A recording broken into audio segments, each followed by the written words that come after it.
Bon, je voulais vous montrer des améliorations qu'il y a eu récemment. Donc, je parlais à la fois du GUI, du moteur et du Minimax, en fait. Je fais juste un petit rappel, mais ça, c'est le côté geek. PyJersey, d'où ça sort. Alors, PyJersey, c'est Pige, Jersey et Chertou, ça veut dire sage, chassé, expert. Ça, c'est Jersey. C'était, voilà, c'est côté chassé. Ça, c'est Pi, le sage en bas, l'infini, là. Et voilà, ça donne PyJersey. Et quand on rajoute Chertou, qui veut dire expert, on a l'IA, et voilà. Bon, ok. Bon, ça, c'était juste pour le côté fun. Alors, PyJersey, je fais quand même la pub. C'est le grand frère. Le plateau est plus grand. En bleu, c'est les différences. Ouais, Jersey est plus grand. Il y a un truc sans rien dessus qu'on appelle le Kunti ou le roi. Il y a des fous et puis il y a des montagnes. Bref, mais comme c'est pas le sujet, j'en parlerai pas. Voilà ce que ça donne. Ça, c'est aussi message subliminal. C'est implémenté sur Tabletopia. Et voilà, donc ça, c'est l'interface. Bon, je ne veux pas parler trop. Donc, effectivement, j'ai fait quand même l'amélioration du GUI. Alors, grâce à Marc, oui, c'est que pendant longtemps, on avait le rendu textuel, mais la saisie textuelle, fallait saisir dans un champ texte et cliquer sur OK. Et puis Marc, il m'a fait un premier prototype de saisie où là, on a quand on balade la souris, on sait en gris clair quelle case on peut, si la case sur laquelle on passe, elle est sélectionnable. Et quand on est dessus, en gris foncé, ça nous dit là où on peut aller. Et puis moi, j'ai rajouté un niveau de couleur et un peu une cinématique. C'est soit on déplace une pile, c'est deux d'un coup, soit juste le haut. Et donc, c'est ce qu'on voit dans la fin de la dernière séquence, là, en bleu clair, là, voilà. Et donc, ça, c'était quand même pas mal. Merci à Marc. Et alors, pour réussir à faire ça, enfin, il y a un peu aussi dans cet exposé un peu de partage sur des choses que j'ai apprises au niveau programmation. Et moi, j'ai jamais beaucoup programmé en interface graphique. Mais là, pour implémenter un bouton stop réactif et une jauge de temps qui change, eh ben, en fait, il faut utiliser, c'est ce que je mets en bas, il faut utiliser des timers. Alors, soit les timers de TK Inter, ça a été fait avec TK Inter, et soit une forme d'asynchronisme de Python, là, que moi j'ai appelé, c'est dans le paquet de base, hein, concurrente features. Voilà. Alors pourquoi il y a besoin de ça? Eh bien parce que, par exemple, quand on joue contre une IA, une fois que l'utilisateur a joué, l'idée c'est ça fait un événement clic-souris. Donc hop, je prends un événement clic-souris, l'utilisateur a joué, clac, je pense que je veux faire le rendu de ce qu'a fait l'utilisateur sur l'interface et j'enchaîne aussitôt avec la réponse de l'IA. Ben, si on fait ça, dans un seul événement, eh ben, il n'y a pas d'affichage tant que la fin de l'événement n'est pas traitée. Et donc, ça veut dire que l'utilisateur, en fait, il n'aura jamais le rendu de son coup. Donc, c'est pour ça qu'il faut intercaler un slice de temps. Si l'utilisateur clique souris, fait son événement, il a joué, il faut l'afficher.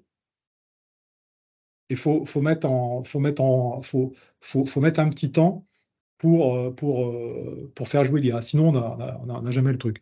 Donc, ça c'est voilà, ça, c'est un truc que j'ai appris. Voilà, bon, alors, je mets quelques briques de construction. Il se trouve que, bon, je ne sais pas s'il y a des gens qui programment avec TK Inter, parce que la mode, c'est plutôt PyQt ou d'autres choses. Et l'avantage de TK Inter, c'est qu'il est de base dans Python Core, quoi.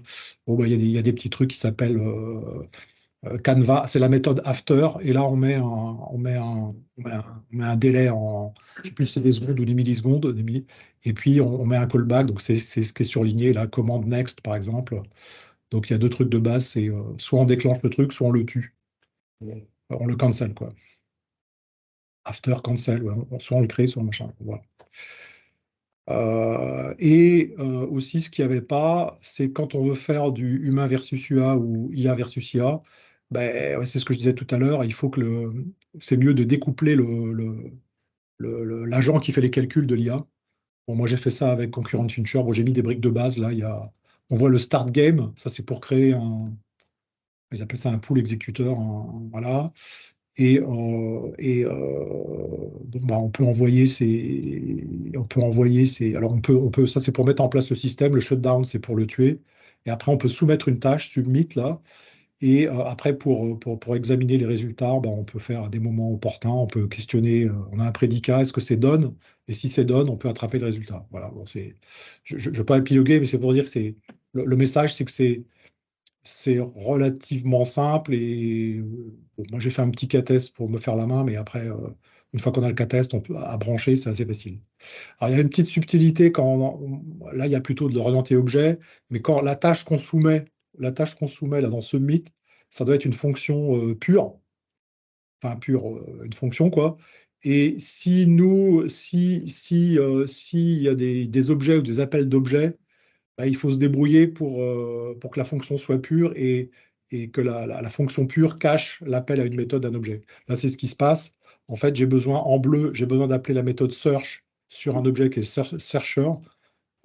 C'est pas compliqué. Je mets les deux objets dans une fonction pure search et searcher et l'application de la méthode sur l'objet, c'est juste caché là-dedans. Comme ça fait une fonction pure. Parce que dans les arguments, par contre, on est libre. On balance tous les arguments qu'on veut.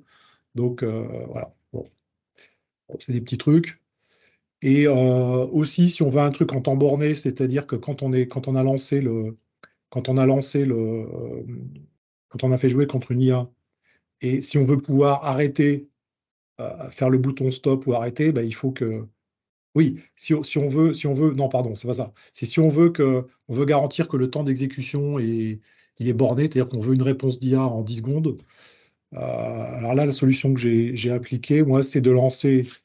C'est utiliser les concurrentes features, c'est de lancer en parallèle, alors peu importe dans le code où c'est, si c'est peut-être là. Dans le code en parallèle, je lance plusieurs minimax en parallèle, à des niveaux de profondeur croissants, et j'ai une boucle de temps qui est surveillée. Alors c'est pas séquentiel, hein, j'ai tout mis les blocs de code, et à certains blocs de temps, c'est surveillé, et on regarde s'il y en a au moins un qui a terminé. Si jamais on dépasse la limite, voilà, on prend le meilleur, quoi. On prend celui qui a été capable de fournir une réponse dans le temps, quoi. Voilà. Pourquoi pas les lancer séquentiellement? Euh, De profondeur 1, puis 2, puis 3. alors, ça, je le fais, mais dans une optique de minimax pur, enfin ou de alpha bêta pur, Parce que du coup, là, ça sera aussi en temps borné. C'est juste que tu renvoies le minimax, enfin, le plus grand minimax que tu as atteint. ouais. C'est vrai que c'est peut-être pas nécessaire de l'avoir en parallèle, juste pour cette garantie. Ouais. Tu peux utiliser les résultats des profondeurs inférieures pour. Tu veux dire, on les stocke au fur et à mesure et on relance, ouais. Bon, après, si la machine le supporte, on peut les faire travailler, quoi. Mais Comme ça, tu peux utiliser les résultats que tu as trouvés en profondeur inférieure pour améliorer les. ouais, alors ça, je le fais, mais dans une autre logique après, ouais. Bref, donc ça c'était le côté oui. Là c'est pareil, il y a la même remarque comme ici Submit là quand on soumet les trucs, il faut je l'ai déjà fait la remarque, donc il y a la même remarque qui vaut quand on veut soumettre en parallèle quelque chose, il faut que ce soit une fonction pure. Et donc là j'ai besoin de cacher, c'est exactement la même chose, mais la même recette réappliquée. On passe tous les arguments et on fait le job, quoi. Alors là, il se trouve que c'est la fonction qui fait un appel, qui construit un minimax chercheur, qui passe l'état, enfin qui passe la profondeur, qui paramétrise la profondeur et qui lance le truc. Mais, bref. Juste une petite question par rapport à ce que tu disais, Arthur, parce que tu dis tu veux améliorer les niveaux de profondeur suivants avec le résultat que tu as trouvé au premier niveau, par exemple. C'est ça. Ouais. Mais est-ce que tu es garanti que ce sera toujours le meilleur chemin? C'est une heuristique. Ouais, c'est ça. C'est une heuristique, mais en général, elle fonctionne bien. Ouais, je vais en reparler tout à l'heure. Parce que je l'utilise. Okay, je l'utilise. Ouais. Bon, ça, c'était un truc sur le GUI. Là, je passe à l'amélioration du moteur. Alors, quand je dis le moteur, c'est la génération des actions possibles. Donc, on n'est pas encore dans le minimax, là. Bon, alors, je donne mes recettes. Bon, ça n'a rien de fantastique, mais ceux qui l'ont jamais fait, peut-être ça donne à voir. Bon, il y a des benchmarks de temps. Bon, moi, j'utilise Time It. Et pour avoir des profiling, bon, il y a une méthode. Tout ça, c'est dans Python Core, hein, c'est profile. Et puis, il y a eu deux stratégies de refactoring. C'est avoir des structures de données plus légères. Avant, vous allez voir, je vais vous donner une illustration. J'avais des objets, des classes qui s'appelaient les unes les autres avec des structures compliquées. Là, c'est d'avoir des structures ultra légères. Donc, comme ça allège les accès et les copies. Et puis, sinon, j'avais des fonctions compliquées. Et ça, c'est fait par des tables pré-calculées. Moi, je ne veux pas tout détailler, mais je vais donner des exemples. Des calculs compliqués, c'est-à-dire des boucles, des tests, des conditions, voilà. Ok, là, ça c'est le timer. Alors là, comme ça c'est sur ce que j'ai réussi à obtenir. J'ai réussi à obtenir là-dessus avec cette stratégie un facteur 4, quoi. un facteur 4, et le facteur 4, là on le teste sur des agents qui font des recherches, des randoms. Le facteur 4, là, il tient toujours. Bon, c'est pas étonnant, parce que les agents qui font des sélections random, ils font juste que prendre random par rapport à... Donc ça, c'est pas terrible. Le profile, c'est pas très compliqué à utiliser. Bon, il faut prendre des précautions, mais voilà, bon, c'est profile run, c'est vraiment très simple à utiliser.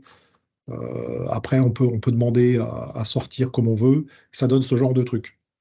Bon, il faut apprendre à le lire, mais là, on a les méthodes qui sont utilisées. Et puis là, il y a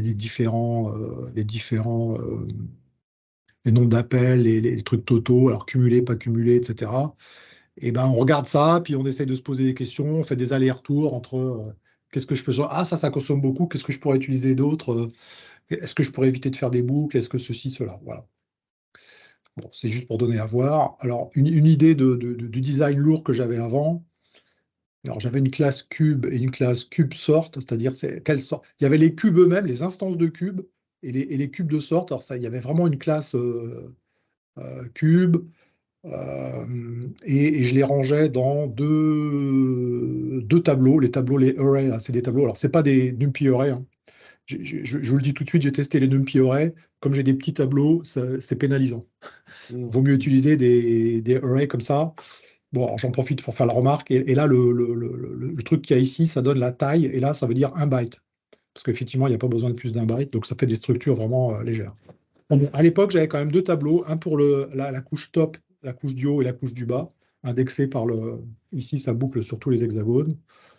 Il y avait aussi, j'avais un truc qui est le statut. Est-ce que le cube, il est actif, capturé, machin? Donc, il y avait ça, pas utilisé. Est-ce que, voilà, bon, le PGRC state, l'état, c'était compliqué. Quand je faisais des copies d'état, alors il fallait que je copie tout ça. Et puis, il y avait 3 tableaux. Et puis, là, pour l'analyse des coûts possibles, bon, j'ai mis une illustration, mais il y avait des analyses de cas.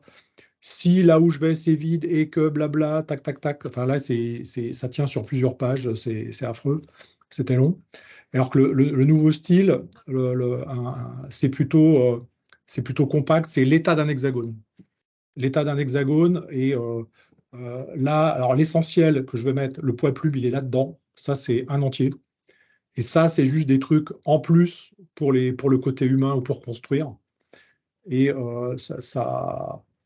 Quand tu dis un hexagone, ça veut dire que sur d'une case hexagonale, je veux ton dire. champ, tu distribues tous les états sur tous les hexagones. Oui. Il y aura un hexastate par case. Okay. Voilà, c'est ça. Et bon, après, il y a des aides à la construction. Si dans un hexagone, je mets rien ou je mets un cube, et c'est ça que là, ça utilise ces trucs-là, mais sinon, ça encode ça directement. Pareil, les joueurs et les cubes, c'est des énums, mais l'encodage, c'est ça. L'encodage que j'ai utilisé, alors, si j'avais été en C++ comme Arthur, j'aurais utilisé des décalages de bits et des masquages de bits. Bon, en Python, on doit pouvoir le faire aussi. Bon, moi, j'ai fait ça comme ça. Tu gagneras pas autant. Non. En plus, je ne sais pas comment sont les entiers, parce que potentiellement, Python, il peut encoder des entiers natifs, mais sans taille, donc je ne sais pas si le passage de l'un à l'autre, c'est efficace. Mais il y a toujours, j'imagine, il y a forcément Ils sont à minima à 64 bits. Donc, ouais. Il est passé où, 16 là? Que tu passes 2, 4, 8 et tout. Ouais, ah bah c'est parce qu'il y a des trucs où il y a besoin de. Il y a besoin de 2 bits. C'est quoi l'histoire? 32. Ah, c'est pour ça. Ouais. Top value. Ouais. Voilà. Enfin, t'inquiète, ça marche. Sinon, ça se saurait. Non, et... regardais juste 2, 4, 8. Ouais. C'est le prochain. Bon, Arthur, je sais je crois qu'il a choisi un autre encodage, mais voilà, ça tient sur assez peu de bits. Alors, on pourrait les compter, ça doit tenir sur 7 bits, je crois. Et le décodage, il se fait avec des trucs, mais le décodage, en fait, je le fais qu'à des moments où c'est pas critique, c'est-à-dire pour l'affichage. Mais l'idée, c'est que ça, l'encodage, on le fait une fois, mais après, on ne joue plus avec. Donc, on ne s'amuse plus à encoder et décoder pendant qu'on calcule les coûts. Ça, c'est pas fait, quoi. Alors, c'est plus léger, pourquoi? Oui, alors le conteneur, le byte array, j'en ai déjà parlé. C'est très facile de faire une copie. Il y a une copie, c'est ça. Copie de l'état, c'est l'essentiel. Et alors, comme j'ai dit, bon, je l'ai déjà dit, c'est plus rapide dans mon cas, c'est plus rapide. Parce que je les ai essayés, hein, les NumPy mais là, c'est des tableaux tellement petits tellement petits en longueur et aussi avec un contenu tellement mince que voilà. Bon, ça donne à voir les méthodes typiques.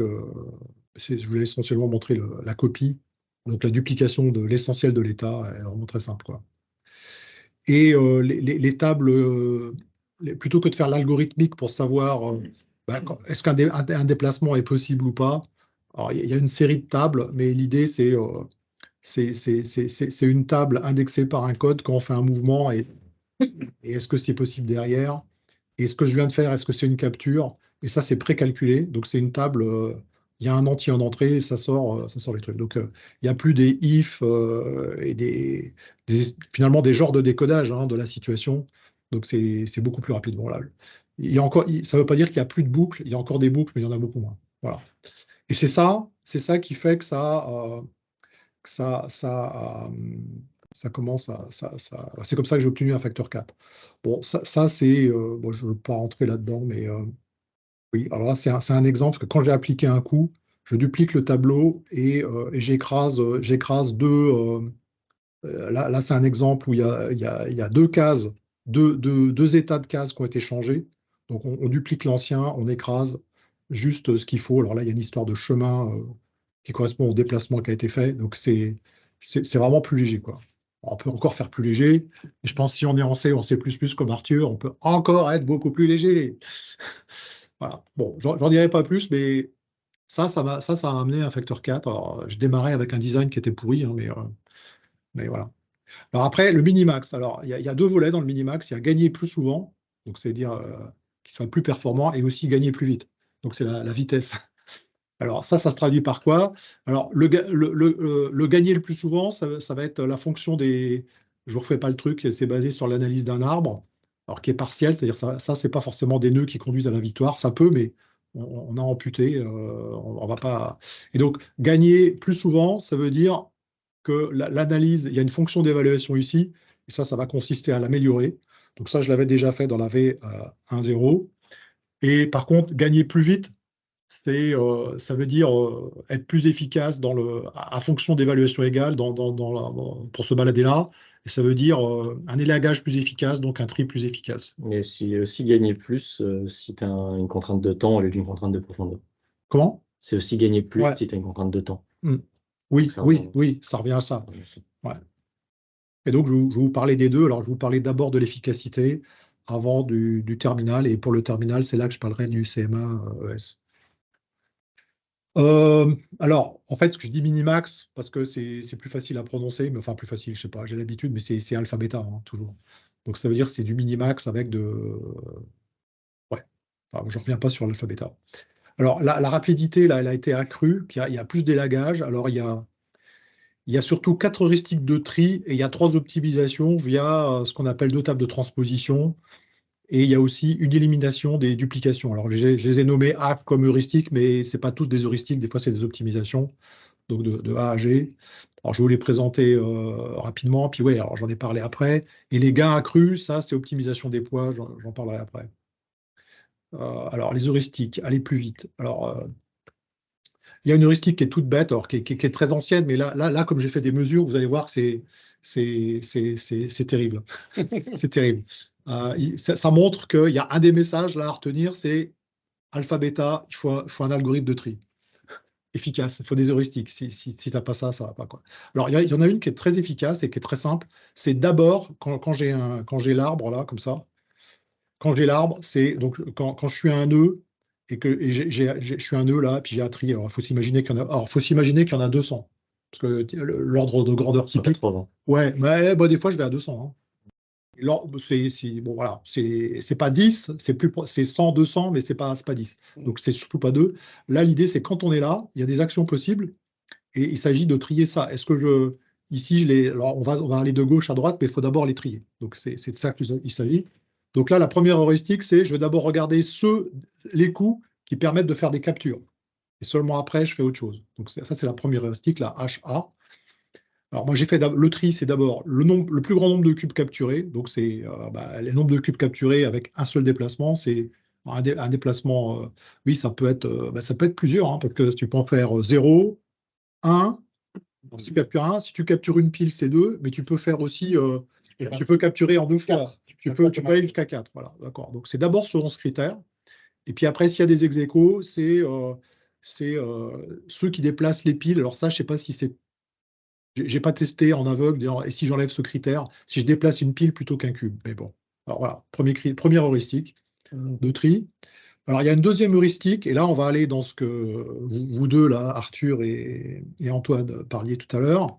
C'est quand je suis en train de calculer le minimax n, je veux calculer de façon incrémentale tous les minimax inférieurs. C'est-à-dire que quand je suis à 3, je vais commencer par faire le minimax 1, puis je vais faire le minimax 2, puis le minimax 3. Et l'idée, c'est de faire profiter d'une façon opportuniste, pas systématique, mais opportuniste, des minimax plus faibles pour guider le minimax au prochain, quoi. Et alors, moi, ce que je fais, alors ça aurait pu être autrement, je stocke carrément toutes les valeurs et surtout les valeurs des états évalués dans leur arbre, aux profondeurs au-dessus. Et j'utilise cette valeur tout simplement pour trier les enfants, quoi. Et alors après, ce faisant, il peut y avoir des nouvelles actions qui n'ont pas été évaluées parce que les minimax, si je veux la minimax 3, je commence par minimax 1. Minimax 1, c'est aussi un alpha-bêta, donc il va pas évaluer tout. Et il se pourrait, en remontant l'arbre, si j'ai pas satisfaction. Il évalue tout. Minimax 1. Minimax 1, pardon, ouais. Alors mettons minimax 2. Minimax 1, ça marche pas le raisonnement, mais minimax 2, je fais une minimax 1, je fais minimax 2, puis après je fais une minimax 3. Mais il se peut qu'au moment où je suis en train de faire une minimax 3, j'ai à reprendre des états qui n'ont pas été évalués par minimax 2. Donc dans ces cas-là, c'est ce que j'appelle les nouvelles actions. Et là, je les trie selon le critère de HA d'avant, quoi. Et alors, il y a un truc que j'ai fait, que j'ai découvert, c'est que comme je garde les arbres d'avant, il faut quand même que je libère la mémoire dès qu'elle est plus utile. Et je pense que toi, tu as eu des expériences une fois, je me rappelle, tu avais testé un vieux Minimax 4 où ça. Alors, je sais pas si c'était le crash, mais tu avais l'impression qu'il ne se passait rien. Et moi, je l'ai réexpérimenté, je l'ai monitoré. Là, si je fais pas ça, moi j'ai 4 gigas, je vais à 4 gigas, hein. En Minimax 4, il sature. Et donc là, une fois que j'ai pris cette précaution, il tient à Minimax 4, il va jamais au-delà de 200 mégaoctets, je crois. Enfin, de mémoire, c'est l'ordre de grandeur. Donc il va plus taper les 8. Là, c'était une erreur de ma part. Là. Donc là, ça soulage l'empreinte mémoire quand même. Parce que cette stratégie, elle est un peu bourrine, quoi. Voilà, donc c'est ça. Alors, le HC, c'est pour... L'idée, c'est les nouvelles actions d'ici, les actions qui n'avaient pas été vues par les minimax au-dessus, je faisais le HA, c'est-à-dire est-ce que je trie par ordre de capture. Alors là, dans HC, l'idée, c'est les nouvelles actions, je fais un truc un peu plus fin. Je veux faire une pré-évaluation avec la fonction d'évaluation des feuilles terminales, mais évidemment, je ne les fais pas sur la couche terminale, je les fais quand c'est un peu au-dessus, quoi. C'est-à-dire, parce que sinon, je vais appeler la fonction d'évaluation de 2 fois sur les feuilles, donc c'est débile. Ça perd trop de temps, quoi. Donc il y a ça. Et alors là, il y a un autre truc classique. Alors tout ça, c'est empilé. Heuristique D, alors ça, c'est un truc très classique. Ça a dû être développé aux premières fois pour les échecs. Et ça marche très bien avec les empilements de minimax. Ça s'appelle les recherches avec fenêtre de taille nulle. C'est-à-dire que à la place de chercher les coups à une branche dans un intervalle alpha-bêta, on fait un pari. On dit, ah, mais si ça se trouve, là, je suis en train de regarder les fils. Là, je suis en train d'examiner du minimax 3, mais j'ai déjà eu les actions triées par minimax 2. Et là, ça se trouve, c'est là le côté opportuniste, ça se trouve, là, je suis dans la bonne branche. Ce que m'a donné minimax 2, c'est peut-être pas mal. Donc, je fais un pari et je dis que la valeur bêta, ça doit être alpha plus epsilon, et j'essaye. Et puis, on a le même genre de pari symétrique. Et pour tester que le pari est correct, alors moi, je ne sais pas expliquer la théorie, hein, mais il y a un truc là-dedans. Si on a ça, le pari a échoué, là, on reprend l'algorithme. Et ça, c'est une optimisation qui est très efficace. Donc, tu fais une espèce de, on va dire, de educated guess. C'est Là, ça, s'il marche. c'est ça. S'il marche pas, C'est ça, il faut c'est ça. se le truc. C'est ça, voilà. Et bon, là, je fais que redire, C'est une façon plus rapide de savoir si la branche peut être élaguée. ouais, Ok. c'est ça.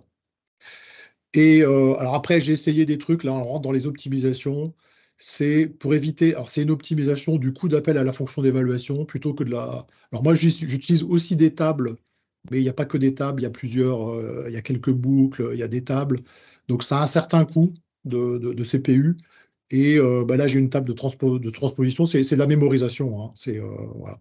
Alors la clé que j'utilise quand même la profondeur, le crédit et les. Ça, c'est l'ensemble des hexagones, là. Ouais. Qu'est-ce que j'ai utilisé? Alors après, il y a des trucs qui sont marginaux, mais bon, je les ai laissés puisque ça ne me fait pas perdre trop de temps. Et alors, HF, c'est les actions redondantes. Alors, j'ai remarqué, mais c'est à la marge, il peut y avoir des actions qui conduisent au même état. Bon, il y en a très peu, mais il y en a. Donc, ça aussi, je les ai là. À droite ou tu passes à gauche. Ouais, alors après, si c'est des actions qui sont assez hautes dans l'arbre, et si jamais elles ne sont pas élaguées et que tu y reviens, bah, c'est un effet multiplicatif, donc ça, on peut les supprimer. HG, c'est aussi une table de transposition, mais à la place de les faire sur les feuilles terminales, c'est carrément sur les états hors feuille. Et alors là, c'est intéressant parce que ça évite ça évite de, comment dire, c'est une optimisation du parcours de l'arbre.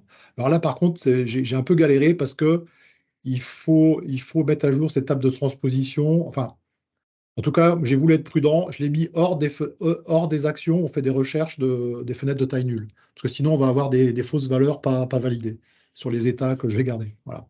Bon, alors, je vous ai bien bassiné avec toutes les heuristiques. Maintenant, je vais vous parler des benchmarks que ça a donné. Alors là, j'ai beaucoup utilisé le benchmark suivant. C'est que je fais démarrer blanc ici, comme ça. Et alors, j'ai d'abord benchmarké Minimax 3, puis après Minimax 4. Donc, je vais vous montrer le benchmark des deux. Ça, c'est un mini benchmark, donc c'est juste, la réponse va toujours être la même.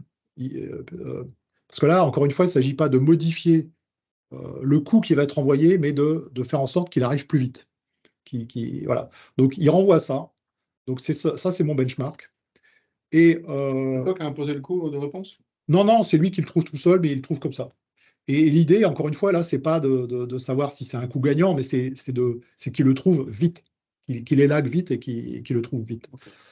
Voilà. Et donc, bah, voilà, je vous donne mon PC, qui est un vieux PC. Alors, j'ai refait le test sur ce PC-là il n'y a pas longtemps, et ça va quand même beaucoup plus vite. Il est 30% plus rapide que le mien, c'est pas un facteur 2, mais voilà. Alors, les paramètres que je vais vous montrer dans le benchmark, c'est eval, c'est le nombre d'appels à la fonction d'évaluation. Alors, ça va inclure à la fois les minimax internes, parce que quand je les emboîte, il faut les compter, sinon c'est triché. Et aussi, si vous vous rappelez, il y a une heuristique de tri qui appelle aussi des préévaluations pour trier les actions nouvelles qui n'ont pas été vues par les minimax internes. Après, j'ai fait des statistiques sur le nombre de coupures. Alors, les coupures dites alpha ou bêta, donc cut, ça va être le nombre de coupures qu'il y a pu y avoir. Et là, je donne après un ratio, parce que quand on fait une coupure, on est dans un arbre, on a un grand éventail. On peut avoir, mettons, alors disons qu'on a 200 fils, ou 100 fils. Mettons qu'on a 100 fils, bah, la coupure, elle va arriver, mettons, au fils 50. Donc à ce moment-là, le R, ça va être 50 divisé par 100. Donc plus le R va être petit, plus on a coupé fort. Voilà.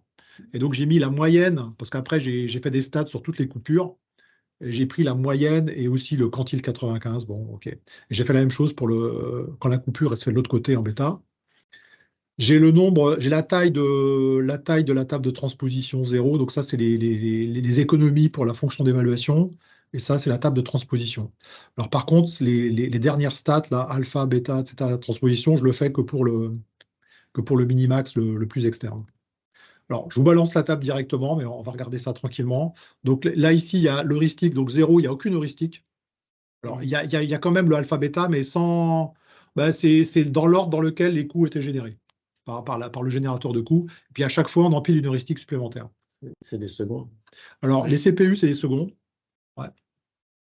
Donc, on voit là que sur ce truc-là, ça fait quand même pas mal. Ouais. Alors, vous doutez que j'ai pas fait ça là-dessus. J'ai fait sur le Minimax 3. Là, c'était plus raisonnable, c'était la minute, hein. Et alors là, le nombre d'évaluations, vous voyez que c'est quand même 14 millions, hein. L'appel à la fonction d'évaluation, c'est énorme. Regardons déjà les deux premières colonnes. Et là, la minuscule heuristique toute bête qui dit tu regardes d'abord les coûts, il y a des captures. Vous voyez l'effet que le facteur, il est énorme. Il est juste énorme, quoi. Donc ça, c'est important.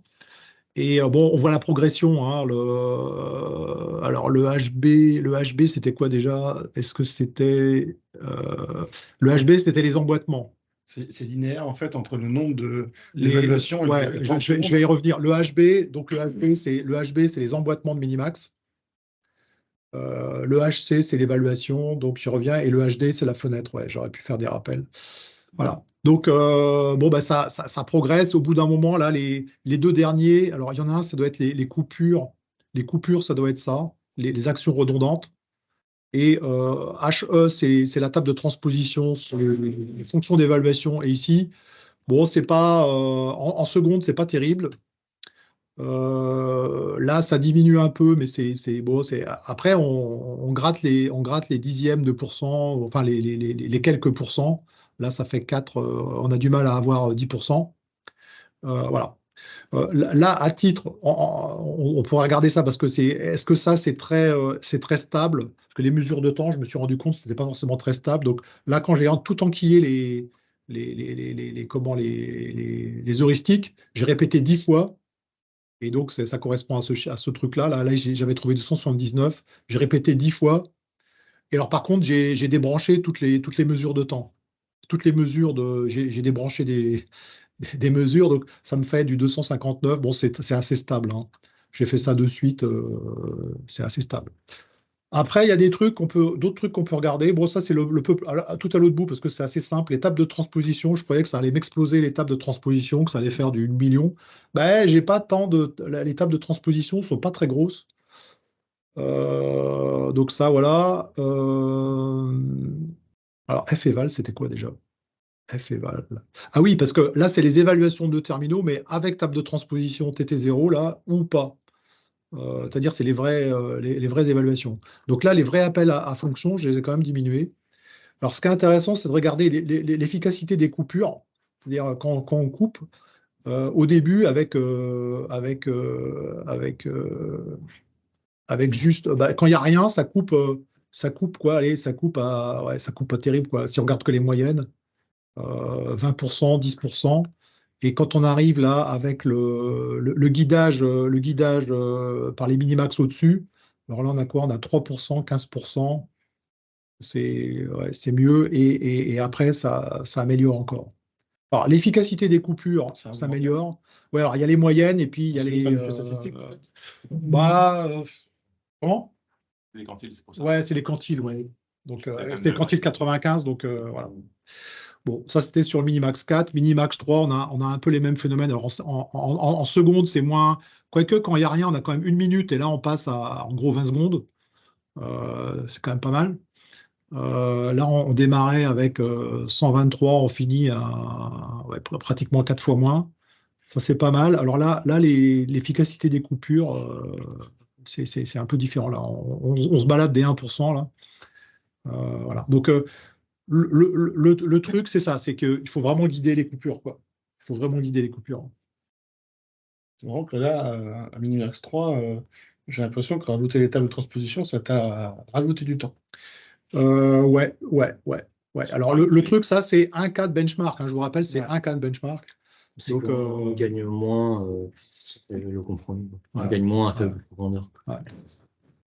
Et alors, sinon, j'ai fait un autre benchmark qui est plus global, parce que là, c'était juste c'est la réponse, hein, c'est la réponse à ça.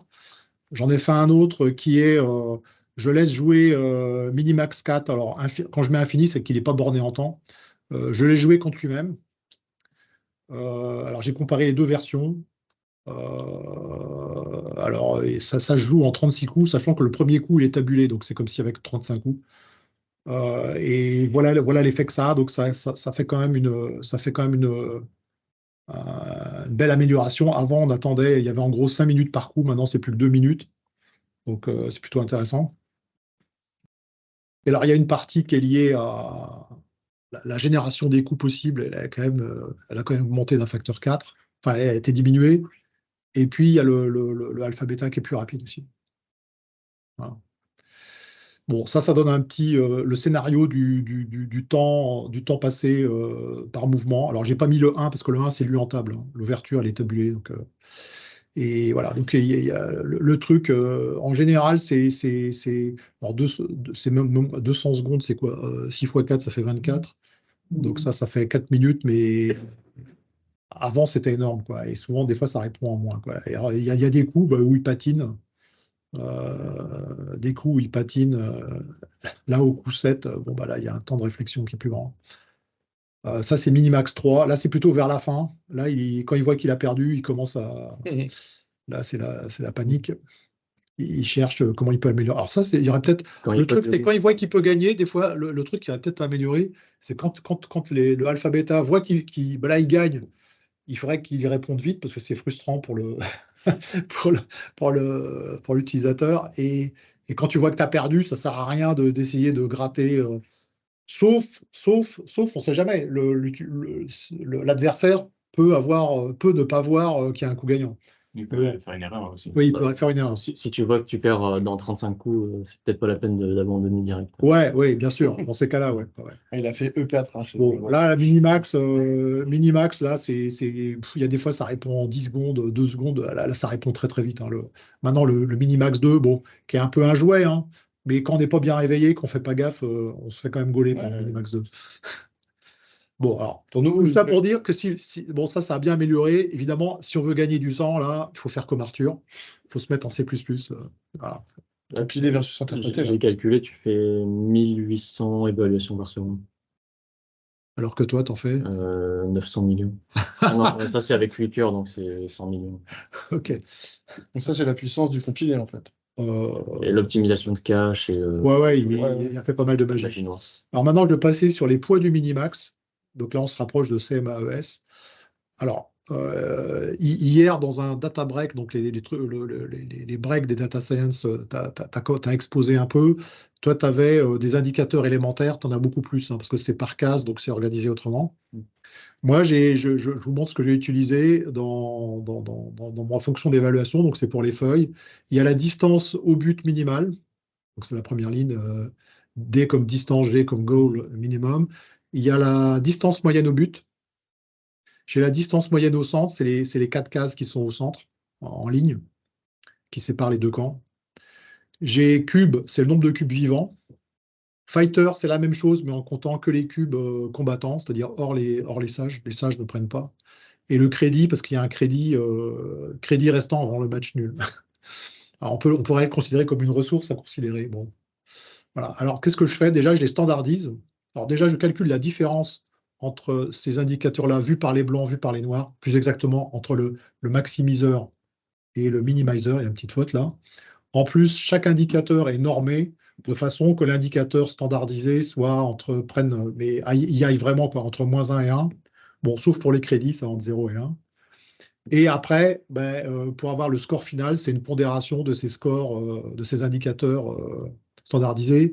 Et donc, le truc, c'est ces poids, il faut soit les deviner, soit les optimiser.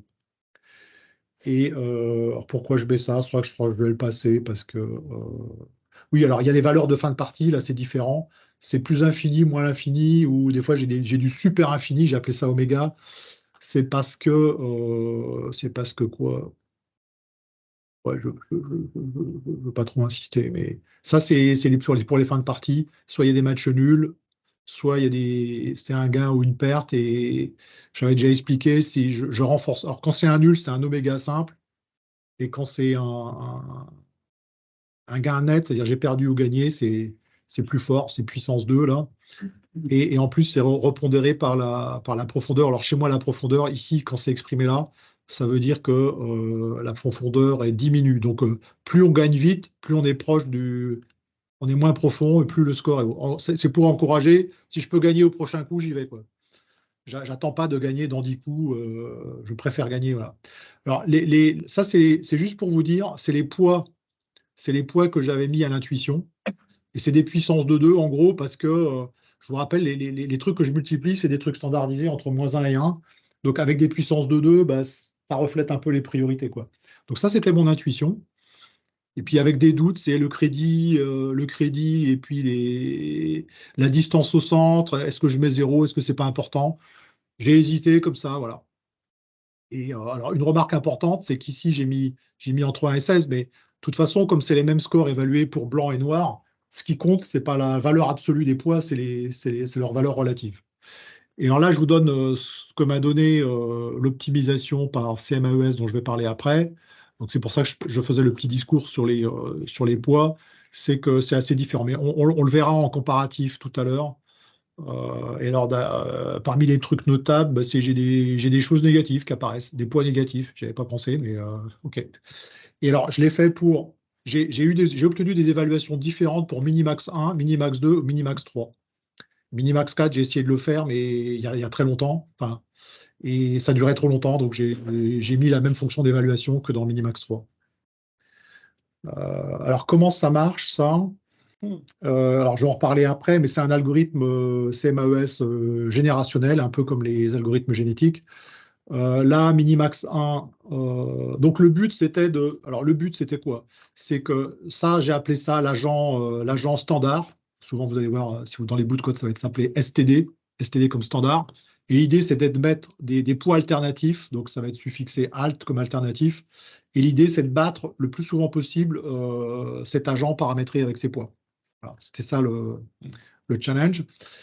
Et alors donc, alors, il a trouvé les poids. Alors j'ai un peu stoppé, on verra après, au bout de 139 générations, sachant que dans une génération, chaque individu, donc ça veut dire un individu, ça va être un agent avec ce vecteur là de poids. Bah, il fait 100 parties. Il fait 100 parties contre le challenger, là, le standard, et voilà. 1000 parties. 1000 parties, je dis 1000 parties, ouais, 1000 parties. Le Minimax 2, lui, je l'ai réglé pour 100 parties, bon, au bout de 90 générations. Minimax 3, 23. Et alors, ce que je faisais, c'est. Bon, j'en parlais tout à l'heure. Alors, le 4, j'ai essayé, mais c'était trop long. Petite question. Donc, il faudrait que j'y retourne maintenant que c'est plus rapide. Les poids que vous y trouvez, ça veut dire quoi? C'est-à-dire qu'au bout de 139 générations, ça avait convergé? Ouais, je montrais des graphiques de ça. Alors là, c'était juste pour montrer que c'est assez simple. Ça, c'est le petit algo, mais envie de vous en fouter. C'est comment on fait pour faire un match. Alors, on met le chercheur, l'agent qui cherche l'alternatif et le standard. Bon, ça, c'est pour régler les indices. On démarre un jeu. Bon, on ne fait pas de logging parce que ça perd du temps. On dit qui sont les blancs, qui sont les noirs. Et puis, on fait un game start. Et tant qu'il y a un nouveau tour, tant qu'on peut encore jouer, on fait tourner. Et puis, quand c'est fini, ben, on regarde qui est-ce qui a gagné. Et puis là, on fait les scores. On fait les scores. Et alors, je ne sais pas si ça a joué, mais j'ai rajouté des points de bonus. Alors, présumé, mais je n'ai pas vérifié. Mais bon, il y a des moments quand ça ne marchait pas bien, j'ai essayé pour aider à la convergence et je rajoutais un point de bonus si la partie avait duré plus longtemps. Ah ouais, Et en gros, ouais, c'est ça. En gros, ça veut dire que quand il y a 40 coups, tu obtiens 0,5 parce que sinon, les points, c'est 2 quand je gagne, 1 quand je fais match nul et 0 quand je perds. C'est ça le. Donc, pour un peu dire à quoi ça correspond 0,5. Bon, oui, c'est ce qui est mis là. Et quoi? Qu'est-ce que j'ai à dire là-dessus? Ouais, Là, tu fais pas varier les ouvertures. là, je ne l'ai pas fait, non. Je l'ai pas fait. Ah, tu peux avoir un biais avec ça, effectivement. Ouais. C'est pas overfit. Ouais. Non, ça va overfit. Ouais. Faudrait que je refasse. Tu vois, j'ai pas assez réfléchi ou pas assez discuté non plus. Et ça, c'est pour illustrer quoi?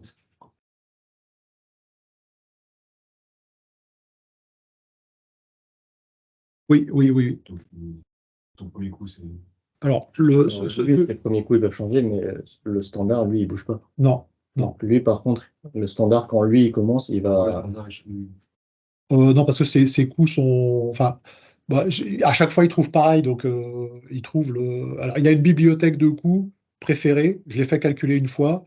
Et la plupart du. Alors, pour Minimax 2, je ne sais plus, il y a peut-être 2 ou 3 coups possibles qui sont du meilleur score, d'après lui. Donc, il le sait déjà que les meilleurs, il va trouver. Mais il va tirer entre les deux quand même. Parce que dans la table. Mais par exemple, Minimax 4, je sais qu'il n'y en a toujours qu'un. Donc là, il va tirer entre 1 et 1, donc c'est toujours le même, quoi. Il commence toujours pareil. Par contre, quand c'est l'autre agent, l'agent alternatif, là, bah lui, ben ça peut changer, effectivement, son ouverture. Quand lui a les blancs. Mais par contre, quand il a les noirs, alors là, dans les matchs, ça alternait les blancs et les noirs. C'est-à-dire sur les X parties, bon, il y avait les deux camps, quoi. Mais du coup, quand il commence pas, son adversaire, il va toujours jouer la même ouverture. Et dans ce cas-là, tu apprends toujours à contrer cette ouverture-là. Il a justement il a dit que tu tirais quand même à l'intérieur des ouvertures. Ouais, mais il fait toujours la même, quoi. Moi, Minimax, il en fait qu'une. Visiblement, je te dis, Minimax 3 doit en faire 2 ou 3. oui, parce que dans les trucs qui sont remontés, le principe du jeu, c'est que dans les coups remontés, bon, ils remontent les meilleurs. C'est-à-dire qu'on le meilleur score. La plupart du temps, il n'y en a qu'un, mais des fois, il peut arriver qu'il y en ait 2, 3, ça dépend. Alors, sur l'ouverture, c'est-à-dire la position de départ, moi, ce que j'ai trouvé, c'est que la plupart du temps, il n'y a qu'un coup qui est remonté. Il y a des fois, il y en a 2, mais je sais plus pour qui. Quel minimax Je sais plus lequel. Pour Minimax 2, je crois qu'il y a 2 ouvertures possibles. Et tu overfit. Je pense. Tu veux pas overfit dans tous les cas, c'est pas grave. Tu n'as que 6 paramètres, qu'est-ce que tu vas overfit concrètement? Tu ne peux pas surapprendre sur 6 paramètres. Il va apprendre à contrer Non. cette version en particulier. Ah, mais non. Et les paramètres sont tunés pour gagner la partie. Pas pour contrer Ouais. Oui, mais l'ouverture, elle est super importante en PGRC. Ouais, mais ça, du coup, C'est ça qui détermine ta victoire, en fait. Ouais, mais ça, c'est le problème du PGRC. On a le problème de l'optimisation. Oui, l'optimisation, lui, il ne va pas appuyer et biaiser là-dessus. Il y a que Tu veux dire que l'optimisation, elle va être agnostique de l'ouverture? Parce que tu n'as pas assez de paramètres. Il ne pourra pas apprendre comment contrer ça juste avec. Ce que j'avais pensé aussi, c'est faire Alors, jouer. c'est un problème de l'optimisation, de tes choix de paramètres. Ouais. En fait, tu as un KRL, tu ne peux pas overfit. Ce que j'avais imaginé, sinon, Arthur, c'est de faire jouer un agent aléatoire pour les blancs et les noirs pour un nombre de coups que tu tires au hasard, d'ailleurs. Même, alors, tu les fais pas jouer du tout, ou soit tu les fais jouer chacun un coup. Et pour brouiller un peu le plateau, sur quelques. Alors, soit sur aucun coup, donc là, il n'y en a pas. Sur un coup et sa réplique, sur mais mettons 3 ou 4 pour un peu brouiller prendre une situation de départ, quoi. En fait, ça marche, mais du coup, il faut jouer beaucoup de parties parce que ça génère beaucoup de bruit. En fait, peut-être que ça peut-être bien, ouais. Ce que ça perturbe, c'est pour l'humain derrière qui va regarder ce qu'il fait. Parce que si tu vois qu'il fait toujours la même ouverture, tu es un peu frustré. C'est un peu ce qui se passe avec les IA aux échecs. Ouais. Tu vas forcer à tirer aléatoirement, mais ça ne veut pas dire que l'évaluation est mauvaise, l'optimisation est mauvaise. C'est juste que toi, l'humain, tu te dis, mais il fait que ça, qu'est-ce que je peux faire d'autre? Ah, d'accord. C'est plutôt comme ça que je le verrais. En fait. D'accord. Après, là, il y a un a priori quand même qui est fort, qui est le choix des paramètres tout à l'heure. Ah oui, bah là j'ai un a priori. C'est des hyper, enfin c'est des genres d'hyper paramètres. La connaissance du jeu fait que tu vas considérer ces sites-là. C'est ça. Et donc là-dedans, tu as introduit des biais. Oui, bien sûr. Tu considères que le jeu est important. Bien sûr. Distance, un genre de truc. Bon, là, le slide, là, il ne montre pas grand-chose. C'est juste que j'ai utilisé StarMap pour paralyser tous les matchs que je joue. Parce que là, on met le map count, donc on paralyse les matchs sur les processeurs, et puis après, on compte le score. Et le score que j'ai regardé, c'est le nombre de fois qu'en moyenne, l'agent standard gagne. Donc, autrement dit, c'est ça qu'il va falloir minimiser. C'est un problème de minimisation. Alors, ça on l'a vu, j'ai utilisé, donc là, je rentre dans ce que j'ai utilisé, c'est CMAES, donc je vais en toucher un mot, et cette bibliothèque-là, donc oui, s'il y en a qui sont intéressés par CMAES, il y a une vidéo qui a été enregistrée dans un data break, et alors je ne sais pas où c'est mis à disposition, mais alors, moi je vais en parler, mais que brièvement. Ce qu'il y a d'intéressant à retenir, c'est que c'est assez facile. Moi, j'ai défini ma fonction de coût en fonction des autres, donc c'est voilà. Bon, alors là, il se trouve que j'ai fait remonter le nombre de jeux que je veux faire jouer. Ça, c'est les vecteurs de mon agent alternatif, là, les poids. Je démarre avec. Alors, en fait, ce que j'ai fait, c'est que la première fois, j'ai démarré avec mes poids intuitifs. Et donc, j'ai démarré avec Minimax 1. Puis, une fois que j'ai eu Minimax 1, pour optimiser Minimax 2, je suis reparti des poids de Minimax 1, etc. J'ai empilé les trucs. Donc, il y a ça à donner, parce que c'est à cette fonction-là qu'il faut donner ça, un vecteur de poids initial, un guess, quoi. Et ça, c'est un scalaire, le fameux petit sigma, qui donne en gros la taille de l'exploration initiale. Mais lui, il va le mettre à jour. Alors, j'en parlerai tout à l'heure. Bon, après, il y a un petit pattern de code qui est fourni par la bibliothèque, et lui, à chaque fois, tant qu'il n'a pas fini, eh ben, voilà, il faut lui faire évaluer les solutions voilà, là-dedans. Et alors, le principe que j'ai repris de Wikipédia, c'est un peu comme une méthode de gradient, mais sans gradient. C'est-à-dire qu'au début, à la génération 1, les petits points, c'est des individus. Donc, chaque point, c'est un vecteur de dimension 6. Et il les évalue. Donc, il va faire tous ses matchs. Et puis après, il va déduire d'autres individus. Voilà. Alors, la théorie, mais en très abrégé, j'ai 15 slides. Alors, CMAES, ça veut dire Covariance Matrix Adaptation Evolution Strategy. Et l'idée que moi j'en ai compris, alors là, on a un expert, là, Ashley, et c'est que la connaissance actuelle qu'il a, moi, c'est ce que j'en ai compris, il la représente comme une loi multinormale. Alors, moi, dans mon cas, ça veut dire qu'il représente un vecteur moyen de dimension 6. Donc, ça va représenter mes meilleurs poids. Et puis une matrice de covariance, donc c'est un objet de 6 par 6, alors c'est des matrices symétriques, et qui décompose en fait en un petit scalaire sigma qui donne la taille, et avec une autre matrice C. Voilà. Donc finalement, c'est ces trois paramètres, ce vecteur, ce scalaire et cette matrice, qui sont mis à jour d'une génération à l'autre. Et par contre, une fois qu'il a, pour une génération, quand il a reparamétré, il a recalibré, mis à jour ses paramètres, il tire ces n individus suivant ses choix. Et après, on converge sur plusieurs générations. Et alors, toute la magie, c'est là-dedans. C'est la mise à jour qui est subtile. Voilà. Et on peut faire un parallèle avec les algorithmes génétiques là-dessus, quoi.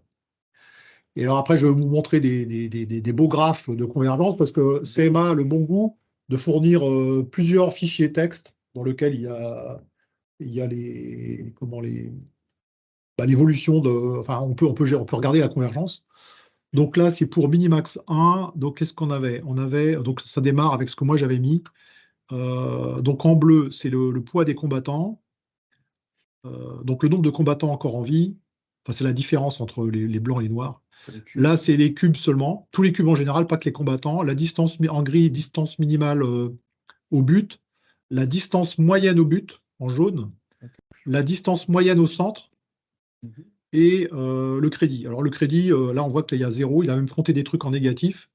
Les trucs, lui, qui trouve qu'ils sont pas mal, c'est, alors il faut que je distingue bien, c'est le nombre de combattants. Alors lui, c'est le fight, quoi. Le fight, c'est déterminant, le nombre de cubes vivants et le centre. Voilà. Donc ça, c'est Minimax 1. Alors là, j'ai renormalisé parce que ce qui compte, c'est pas les poids en tant que tel. Alors j'en ai pris un, mais on voit qu'il a. Alors il a changé mon intuition, hein, c'est sûr. Hein, donc ça valait le coup.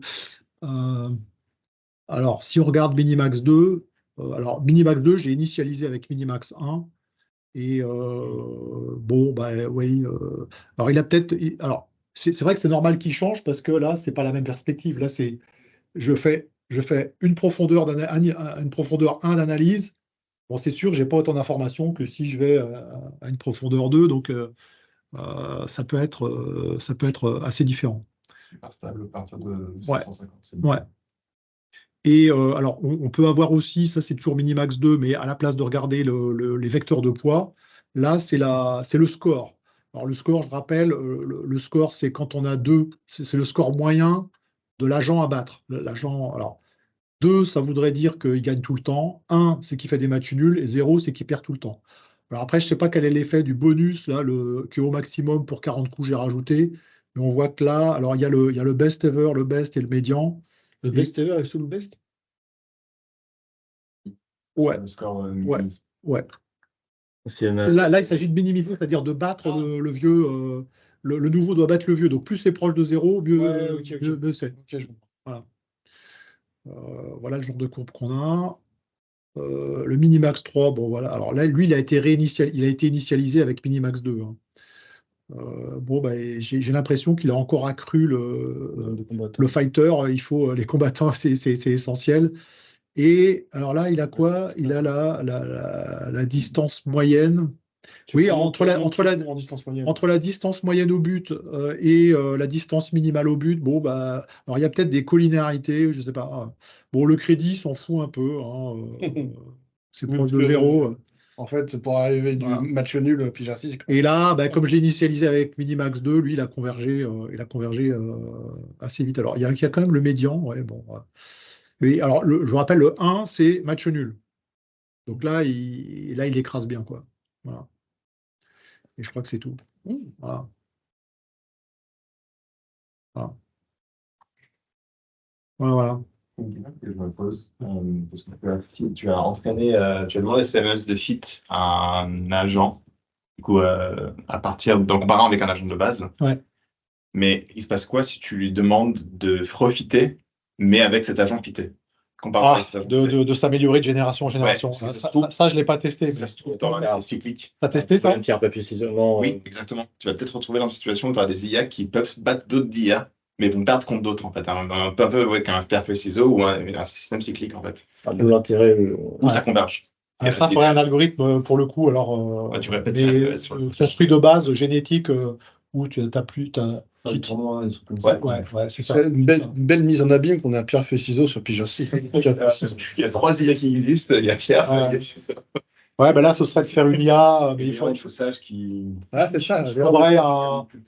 Il faudrait un vrai algorithme génétique avec peut-être un tournoi suisse, enfin suisse ou pas suisse d'ailleurs. Mais, Faire des qui instruments, révite- varier les ouvertures en fait. Non, pas spécialement, c'est juste, juste en ignorant les ouvertures, juste pour les paramètres, ça se trouve, ça va engendrer des stratégies long terme différentes Oui. pour chacune des méthodes. Et du coup, une stratégie pourrait être battue par une autre stratégie, mais cette stratégie est faite contre une troisième. Les ouvertures aussi jouent dans.